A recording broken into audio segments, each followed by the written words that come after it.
Praise lord. ప్రభువైన యేసుక్రీస్తు నామములో మీ అందరికీ నా యొక్క వందనాలు. అందరూ బాగున్నారా? ప్రతిదినం దేవుని యొక్క వాగ్దానం ద్వారా మీరు బలపరచబడుతూ ధైర్యపరచబడుతూ ఆదరణను పొందుకుంటున్నారని ఆశిస్తున్నానండి. మరి అట్టి యొక్క కృపలో దేవుడు మిమ్మల్ని నడిపిస్తున్నారని, ఎందుకంటే దేవుడు మన జీవితంలో చేసిన మేలను జ్ఞాపకం చేసుకోవడం ద్వారానైనను, మనం ఊహించకుండా దేవుని యొద్ద నుండి మేలు పొందుకున్న సందర్భమైనను నిజంగా అదెంతో బాగుంటుంది. ఆ అనుభూతి ఎంతో బాగుంటుందండి. దేవుడు నిజంగా నాతో ఉన్నాడా అన్న విశ్వాసం అనేది ఈ వింటున్న వాగ్దానాల ద్వారా, మీరు విశ్వసిస్తే జరిగే కార్యాల ద్వారా మీలో మీకు తెలియని ఆశ్చర్యం అనేది కలుగుతూ ఉంటుందండి. ఇటు వాగ్దానాల ద్వారా ప్రతిదినము అట్టి అనుభవంలోనికి మీరు నడిపింపబడుతున్నారని ఆశిస్తున్నాను. మరి ఈ ఉదయకాల సమయంలో దేవుని యొక్క వాగ్దానాన్ని చదువుకుందాము. ఫిలిప్పీలకు రాసిన పత్రిక 4వ అధ్యాయము 4వ వచనము. ఎల్లప్పుడూ ప్రభువునందు ఆనందించుడి, మరలా చెప్పెదను ఆనందించుడి. ఆమేన్. చాలా చక్కటి యొక్క వాగ్దానాన్ని దేవుడి రోజు మనకు అందించినాడు. అపోస్తలుడైన పౌలు చాలా సులభంగా అంటున్నాడు ఏంటంటే, ఎప్పుడు ఆనందించండి అని అంటున్నాడు.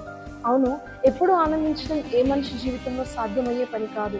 ఎందుకంటే లైఫ్లో హ్యాపీనెస్ అనేదే కాకుండా ఎన్నో ఇబ్బందులు, ట్రబుల్స్, వీటన్నిటిని మనం ఫేస్ చేయాల్సిన సందర్భాలు మనం ఎదుర్కోవాల్సి వస్తుంది. కాబట్టి ప్రతి క్షణం మనం హ్యాపీగా ఉండలేము. కానీ ఇక్కడ అపోస్తలుడైన పౌలు అంటున్నాడు ఏంటంటే, నేను మళ్ళీ మీకు చెప్తున్నాను, ఎప్పుడూ ఆనందించండి అని. ఇక్కడ దేవుని యొక్క వాగ్దానము, దేవుని యొక్క వాక్యం అనేది మనకు సెలవిస్తూ ఉన్నదండి. అవును, నిజమే. కష్టాలు వచ్చినప్పుడు, బాధలు వచ్చినప్పుడు, మామూలుగా ఉన్నప్పుడు, సిచ్యువేషన్స్ అన్ని మామూలుగా ఉన్నప్పుడు మనం ఆనందించగలుగుతామేమో, కానీ కష్టాలు, బాధలు, శోధనలు, ఊహించిన పరిస్థితి మన లైఫ్లో ఎదురైనప్పుడు మనం ఆనందించలేము. కానీ ఆనందించగలుగుతాము. ఆనందించడం అనేది మనకు సాధ్యమవుతుంది. ఇంకా నార్మల్ లైఫ్లో కంటే కష్టాలు వచ్చినప్పుడు మనం ఎక్కువగా ఆనందించగలుగుతాము. ఈ ఆనందము కష్టాలలో మనకు ఎప్పుడు సాధ్యమవుతుందంటే, కష్టాలలో దేవుని యొక్క కార్యాలని కన్నులతో చూసినప్పుడు మాత్రమే తెలియని ఆనందము నీలో అది అరైజ్ అవుతూ ఉంటుందండి. అలాంటి ఆనందముతో నీ హృదయం అనేది నింపబడుతూ ఉంటుంది. సంతోషంతో, విశ్వాసంతో కూడి ఒక తెలియని ధైర్యము, తెలియని బలము అనేది మీలో నింపబడుతూ ఉంటుంది. కాబట్టి శోధనలు వచ్చినప్పుడు తప్పించుకునే మార్గము దేవుడు మీకు చూపిస్తాడు. కాబట్టి కష్టాలు వచ్చినప్పుడు ఊహించిన కార్యాలు దేవుడు మీ జీవితంలో చేస్తాడు. కాబట్టి అలాంటి కార్యాలు మీరు చూస్తే, దేవుని యందు విశ్వాసం నుంచి మీరు చూస్తే, కష్టాలలో, బాధల్లో కూడా ఆనందించి సంతోషించే అవకాశాన్ని మీరు పొందుకోవచ్చు. దేవుని యొక్క వాక్యముని మనము ఆచరించవచ్చు. ప్రతిరోజు ఆనందించే యొక్క అనుభవంలోనికి మనం నడిపింపబడవచ్చు. కనుక అట్టి అనుభవంలోనికి ప్రతి ఒక్కరూ నడిపింపబడేంత కృప దేవుడు మీ అందరికీ అనుగ్రహించుగాక.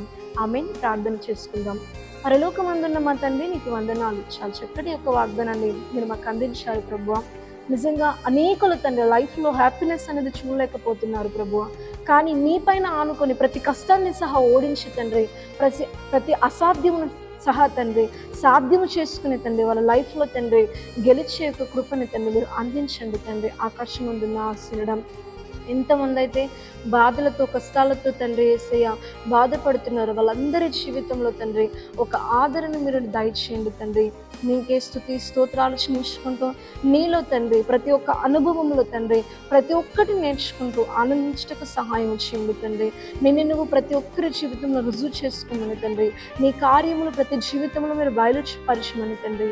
నీకే మహిమ, ఘనత, ప్రభావం చెల్లించుకుంటూ, నమ్మిన ప్రతి జీవితంలో నీ వాగ్దానాన్ని నెరవేర్చి ప్రతి ఒక్క హృదయంలో ఆనందాన్ని, సంతోషాన్ని నింపమని ప్రభు యేసుక్రీస్తు నామంలో అడిగి వేడుకుంటున్నాము తండ్రి. ఆమేన్.